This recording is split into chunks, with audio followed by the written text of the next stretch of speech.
O cronovisor foi uma máquina projetada por dois padres e construída na década de 1950 por uma equipe com 12 dos cientistas mais respeitados do mundo. Esse equipamento era um dispositivo que supostamente coletava a radiação eletromagnética e ondas sonoras para permitir que os humanos vissem e ouvissem eventos do passado. Um dos padres projetistas afirmou ter usado a máquina para ver, entre outras coisas, a destruição de Sodoma e Gomorra, discursos de políticos falecidos de Roma, o grande incêndio de Roma e até mesmo a crucificação de Jesus Cristo. Eu sei que parece pura insanidade o que se assemelha a uma máquina do tempo realmente ter existido, mas o padre Ernest, um dos projetistas, manteve seus testemunhos até o dia em que morreu, em 1994. Ele disse uma vez que o cronovisor, considerado muito perigoso e poderoso, havia sido desmontado. Se isso é verdade ou não, eu não sei. O que estou aqui para dizer a vocês, no entanto, é que meu irmão fez outro dispositivo desse. Eu venho de uma família muito rica. Meu irmão frequentou uma universidade prestigiada e encontrou um bom emprego bem rápido depois de se formar. Vou chamá-lo de Mark por questões de privacidade. Mark estudou radiometria e passou quase 2 anos isolado do mundo exterior, trabalhando em um projeto.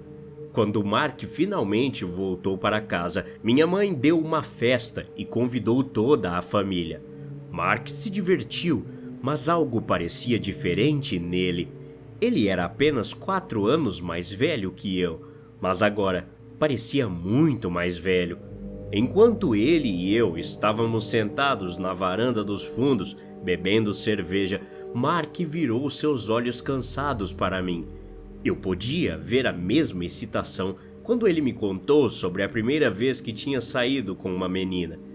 "Conseguimos, David", ele me disse calmamente. Dava para ver em seu rosto a felicidade e orgulho de alguma coisa. "Conseguiu o quê, cara?"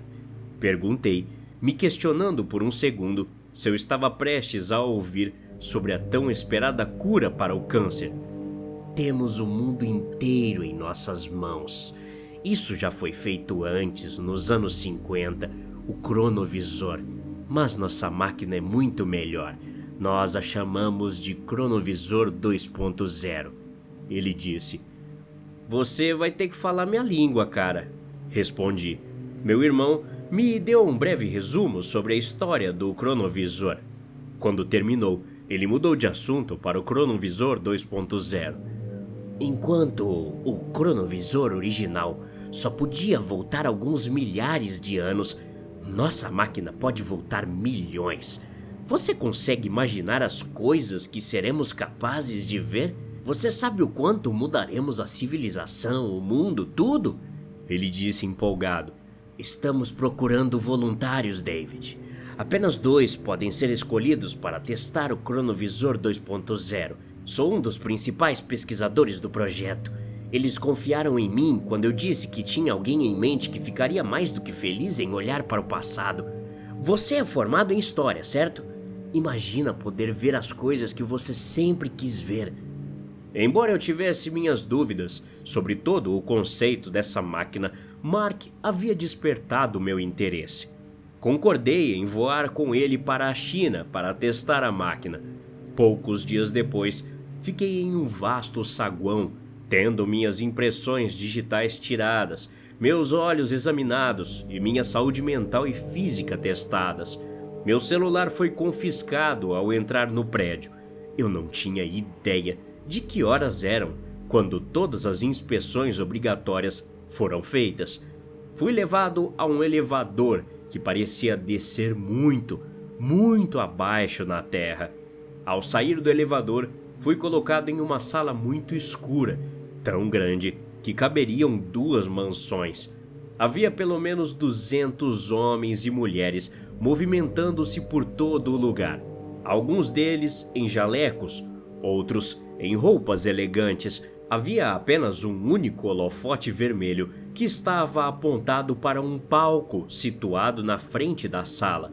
Nesse palco estava uma única cadeira preta.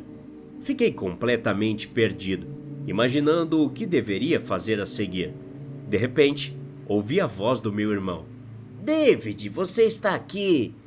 Algumas pessoas olharam na minha direção e sorrisos se espalharam em seus rostos. Mark se aproximou e me apresentou a todos. Conversamos um pouco sobre o projeto em si, até que um indiano mais velho se aproximou de nós. Ele era quase careca, com uma barba grisalha e óculos tão grossos que eram quase cômicos. Ainda assim, ele tinha uma presença muito poderosa, e eu sabia que esse homem era o responsável antes mesmo de Mark dizer qualquer coisa. David, meu irmão, é um prazer apresentar você a nosso cientista-chefe e gerente do projeto, Dr. Mishra. Dr. Mishra, esse é meu irmão e o primeiro dos nossos voluntários, o David. Você será mais conhecido que o primeiro homem que pousou à Lua, disse o Dr. Mishra com um brilho nos olhos enquanto apertava minha mão. Você será mais reverenciado que Cristóvão Colombo. Seu nome entrará para a história como um dos primeiros exploradores da Terra. Hoje você será o primeiro a ver coisas que nenhum outro homem jamais poderia ter esperado ver. Estou honrado em tê-lo aqui hoje, David. Eu não sabia o que dizer, então apenas dei um sorriso. A apreensão estava começando a se instalar. Essas pessoas realmente criaram algo que nos permitia ver o passado? Eu estava prestes a fazer algo que eu poderia acabar me arrependendo? Meus pensamentos foram interrompidos por um sino alto tocando em algum lugar lá em cima. As pessoas na sala agora estavam todas correndo para seus assentos. Por aqui, David, disse o doutor, gesticulando para que eu o seguisse. Ao passar pelas fileiras de cientistas, senti todos os olhares sobre mim. Quase todas as pessoas estavam sorrindo. Segui o médico por vários degraus e subi no palco onde estava a cadeira preta. A sala estava agitada com conversas, mas tudo parou quando o doutor começou a falar. Bom, amigos e colegas, é uma honra apresentar a todos vocês o primeiro dos nossos voluntários, o primeiro homem a ver tudo, David. Aplausos ecoaram ao meu redor. Eu me senti como um rei. David estará usando nossa máquina em apenas alguns minutos. Primeiro vou configurá-la para garantir sua proteção e a nossa. O médico indicou que eu deveria sentar na cadeira, o que eu fiz. Ele então amarrou meus pulsos e tornozelos com tiras de couro apertadas, juntamente com meu corpo firmemente à cadeira. A sala estava mortalmente silenciosa. Era surreal, considerando quantas pessoas estavam lá. E agora, David, você começará a sua jornada. Se não se importar, conte-nos o que você vê. Eu concordei, e o médico colocou um dispositivo que lembrava vagamente um óculos de realidade virtual sobre meus olhos. Tudo diante de mim havia sido apagado. Tudo o que eu podia ver agora era escuridão absoluta. Só conseguia ouvir o som da minha própria respiração, que também foi abafada quando um pesado conjunto de fones de ouvido metálicos foi colocado sobre meus ouvidos. Mais alguns segundos se passaram sem que nada acontecesse. Então, o mundo pareceu surgir novamente na minha frente. Eu estava em Nova York. Não conseguia sentir o cheiro ou o ar, mas conseguia ver os prédios, as pessoas se movimentando, ouvir o trânsito e a música. Tudo era sereno, calmo, pacífico. Comecei a falar o que via, lembrando do que o médico havia me dito, mas eu era completamente incapaz de ouvir minhas próprias palavras. Eu estou em Nova York. Estou aqui de verdade. Eu nem consigo acreditar. Minha fala sumiu quando as chamas vieram do prédio bem na minha frente. Gritos rasgaram o ar e a fumaça começou a subir bem alto. Olhei para cima, horrorizado, sabendo exatamente o que estava testemunhando. Minha voz ficou presa na garganta quando lágrimas começaram a escorrer dos meus olhos. Eles atingiram as torres gêmeas. Os destroços do avião e do prédio estavam caindo em minha direção. Eu queria fechar os olhos, mas não conseguia. Então, da mesma forma que começou, a imagem diante de mim desapareceu. Eu estava novamente cercado pela escuridão. Apenas 3 segundos se passaram antes que eu me encontrasse em uma sala com paredes brancas, e não demorou muito para eu perceber que não estava sozinho. Havia dezenas e dezenas de homens lá, todos falando alto entre si enquanto um longo pergaminho era passado, cada um deles assinado. Um homem gordo com cabelos brancos na altura dos ombros me pareceu familiar, e quando ele momentaneamente levantou a cabeça, eu vi completamente seu rosto e soube para quem eu estava olhando. Eu consigo ver Benjamin Franklin. Os antepassados estão assinando a Declaração da Independência. Novamente, a imagem diante de mim sumiu. Agora eu estava no meio de uma batalha feroz entre o que pareciam ser antigos exércitos asiáticos. Enquanto os homens se balançavam com espadas e outros montados em cavalos atiravam flechas em seus inimigos, eu podia ver um homem com sobrancelhas franzidas e uma longa barba ferozmente cortando seus oponentes. Ele estripou um homem e cortou as gargantas de mais 3 em um intervalo de segundos. Minha mente mal conseguindo acreditar no que eu estava vendo. No meio de uma guerra, o sangue e a carnificina desapareceram, quase imediatamente substituídos por uma cena muito diferente. Eu estava de pé no que devia ser a selva mais exuberante do mundo. Para onde quer que eu olhasse, havia uma fruta ou flor exótica, nunca antes vista. Olhando para cima, eu não conseguia nem ver o céu. As árvores e plantas pareciam se estender pela eternidade. O piar dos pássaros cantando, no que só posso descrever como perfeita harmonia, abençoou meus ouvidos. Minha voz estava baixa quando superei meu espanto inicial e me lembrei de falar. Eu tô numa linda selva. Esse é o lugar mais lindo do mundo. É aqui que devemos estar.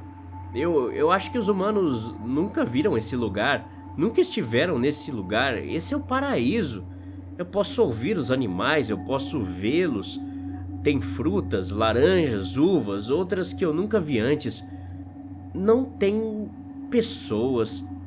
Eu parei quando vi a mulher. Sua beleza combinava com a paisagem. Ela era, sem dúvida, a mulher mais linda que já existiu.